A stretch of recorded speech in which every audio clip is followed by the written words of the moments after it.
मुंबईतील अनेक गणेश मंडळांमध्ये आज आगमन सोहळा होतोय। ढोल ताशांच्या गजरामध्ये गणेश मूर्तींचं आगमन होणार आहे। चिंचपोकळीच्या चिंतामणीचा आज आगमन सोहळा। मुंबईत अनेक गणेश मंडळांमध्ये आगमन सोहळा मोठ्या उत्साहात साजरा केला जाणार आहे।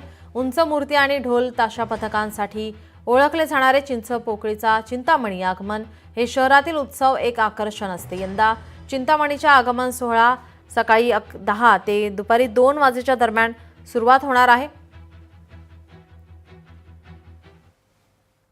आपल्या प्रतिनिधी भाग्यश्री प्रधान आचार्य आपल्या सोबत जोडल्यात। भाग्यश्री, मुंबईतील अनेक गणेश मंडळांमध्ये आज आगमन सोहळा होणार आहे। कशा प्रकारे तयारी करण्यात आलेली आहे? वाहतूक कोंडी होऊ नये यासाठी पोलीस प्रशासनाकडून कशा प्रकारे तयारी करण्यात येते?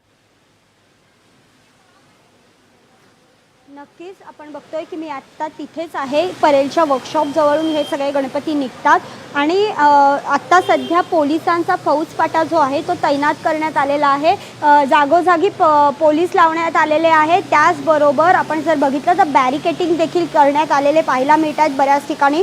खरं तर पहिल्या रविवारी जर आपण बघितलं तर त्यावेळी देखील काही आगमन सोहळे झाले होते। त्यावेळेला प्रचंड मोठ्या प्रमाणात गर्दी पाहायला मिळत होती आणि यानंतर आता जर आपण बघितलं तर आता पोलिसांनी बऱ्यापैकी व्यवस्था केलेली पाहायला मिळते। आणि आता या क्षणी जर बघितलं तर आज महत्त्वाचा, सगळ्यात मुंबईचा महत्त्वाचा मानला जाणारा चिंचपोकळीचा चिंतामणी या गणपतीचा आज आगमन सोहळा जो आहे तो पार पडणार आहे। 10 ते 1 या दरम्यान हा आगमन सोहळा पार पडेल असं मंडळातर्फे सांगण्यात आलंय।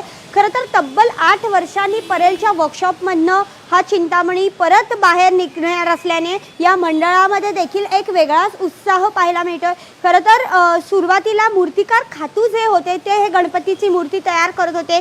त्यानंतर देखील ही परंपरा तशीच कायम राहावी यासाठी त्यांच्या मुलीकडे चिंचपोकळीचा गणपती बाप्पाची मूर्ती तयार करण्यात देत होते। मात्र त्यानंतर काही वादंग झाल्यामुळे त्यांनी ती मूर्ती खातू यांचे शिष्य असलेल्या सिद्धेश दिघोळे यांच्याकडे करण्याचं ठरवलं आणि यावर्षी पहिल्यांदा सिद्धेश दिघोळे हा त्यांच्या पद्धतीने ही चिंतामणीची मूर्ती जी आहे ती तयार करणार आहे। त्यामुळे आज ही मूर्ती नेमकी कशी असणार हे बघणं देखील तितकंच औत्सुक्याचं आहे। नीलम, नक्कीच या उत्सवाकडे, या उत्साहाकडे आपलं लक्ष असेल। तुर्तास धन्यवाद आपण दिलेल्या माहितीसाठी।